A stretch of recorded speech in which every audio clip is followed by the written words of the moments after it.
Monday.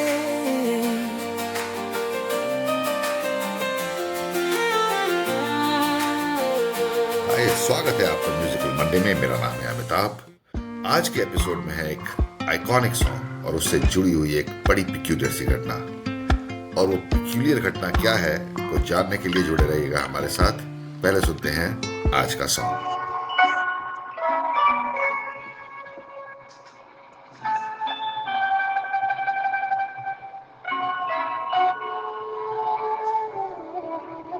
चैन से हमको कभी आपने जीने ना दिया, जहर भी चाहा पीना तो पीने ना दिया, चैन से हमको कभी। सबसे इंटरेस्टिंग बात यह है कि इस सॉन्ग को मिला फिल्म फेयर अवार्ड, हालांकि ये सॉन्ग फिल्म में था ही नहीं। हाँ, तो जैसा मैंने आपको बताया कि इस फिल्म को फिल्म फेयर अवार्ड मिला 1975 में फॉर द मूवी प्राण जाए पर वचन न जाए। ये फिल्म रिलीज हुई 1974 में, जो कि डाकू पर आधारित थी। और इसके लीड रोल में थे the most iconic daku till date, Sunil Dutt sahab, and lead actress थी the timeless beauty Rekha ji. All this about the film is not relevant for the peculiar fact that I'm going to tell you at the end of this episode. तो ये कहानी शुरू होती है 1972 में, जब इस सॉन्ग को रिकॉर्ड किया गया, जिसे लिखा था एच.एम. बिहारी साहब ने और का था उस दौर के एक दबंग और सबसे सफलतम म्यूजिक डायरेक्टर्स में से एक ओ.पी. नैयर साहब। गाने को आवाज दी थी आशा भोसले जी ने। ये सारे हिस्टोरिकल फैक्ट्स तो आपको किसी भी प्लेटफॉर्म पे, हम आपको बताने जा रहे हैं वो फैक्ट्स जो इस म्यूजिकल मंडे के पहले एपिसोड में शुमार होने के कारण बने।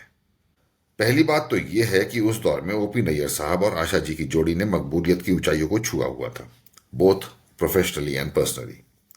कहते हैं आशा जी के करियर को उभारने में, संवारने में, तराशने में आर.डी. बर्मन से भी पहले नाम ओ.पी. नैयर साहब का आता है। यहाँ एक इंटरेस्टिंग स्टोरी आपके साथ शेयर करना चाहता हूँ। ओ.पी. नैयर साहब ने अपने करियर के शुरुआती दिनों में लता मंगेशकर जी को अप्रोच किया था एक सॉन्ग के लिए, और लता मंगेशकर जी ने वो सॉन्ग रिफ्यूज कर दिया। जानते हैं क्यों?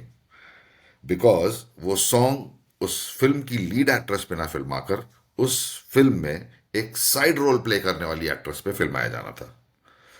Now O P. Nayyar Sahab being O P. Nayyar, a very high headed man, उसी दिन उन्होंने कसम उठाई कि मैं लता मंगेशकर जी से अब कभी भी कोई सॉन्ग नहीं गवाऊंगा। और उन्होंने ये कसम मरते दम तक निभाई। There is not a single song of O P. Nayyar ji and Lata Mangeshkar in the entire Bollywood history. So now the next best option available to him was Asha ji. बताते हैं आशा जी भी उन दिनों काफी तकलीफ में थी और उनको भी गाने नहीं मिल पा रहे थे। वैसे इसकी भी एक लंबी कहानी है, बट वो कभी और। Now let's get back to the song of the day. तो दूसरी इंटरेस्टिंग बात यह है कि ये सॉन्ग ओ.पी. नैयर साहब और आशा जी की जोड़ी का आखिरी सॉन्ग है, last recorded song. And the reason is कि उन दोनों के बीच में कारणों को लेके एक रिफ्ट हो गई थी, और वो रिफ्ट इतनी ज्यादा थी कि ओ.पी. नैयर साहब ने उस सॉन्ग को मूवी से ही निकलवा दिया। And this song was never even shooted. सबसे पिक्यूलियर बात मैं आपको अब बताने जा रहा हूं, और वो बात यह है कि 1975 के फिल्म फेयर में इस सॉन्ग का नॉमिनेशन हुआ था best playback singer female category में, और इसमें आशा जी को ये अवार्ड मिल भी रहा था, और शायद उनको इस बात की पहले जानकारी दे दी गई थी। Now the rift was so high, जैसे मैंने आपको बताया था, कि उन्होंने डिसाइड किया कि वो इस अवार्ड को लेने फंक्शन में जाएंगे ही नहीं। आयरॉनिकली इस अवार्ड को ओ.पी. नैयर साहब ने आशा जी के बिहाफ पे लिया। अब आप बोलेंगे इसमें पिक्यूलियर क्या है? जाने ये किंवदंती है कि सत्य कथा, पर मेरे को जो रिसर्च में मिला वो मैं आपके सामने रख रहा हूं। बताते हैं कि अवार्ड सेरेमनी के बाद जब ओ.पी. नैयर साहब अपने घर जा रहे थे, तो उन्होंने अपनी कार की विंडो को रोल डाउन करके वो फिल्म फेयर वाली ट्रॉफी सड़क पर फेंक दी, और उसकी टूटी हुई आवाज से सैडिस्टिक प्लेजर प्राप्त किया।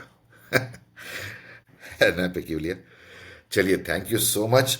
आप इस एपिसोड में बने रहे, शॉर्ट एंड स्वीट। मुझे ज़रूर बताइएगा कि आपको ये एपिसोड कैसा लगा, और अगर आपके पास भी कोई इंटरेस्टिंग फैक्ट या कोई स्टोरी है किसी भी सॉन्ग से रिलेटेड तो हमें जरूर भेजिएगा। मिलते हैं अगले एपिसोड में। जय हिंद। Musical Monday.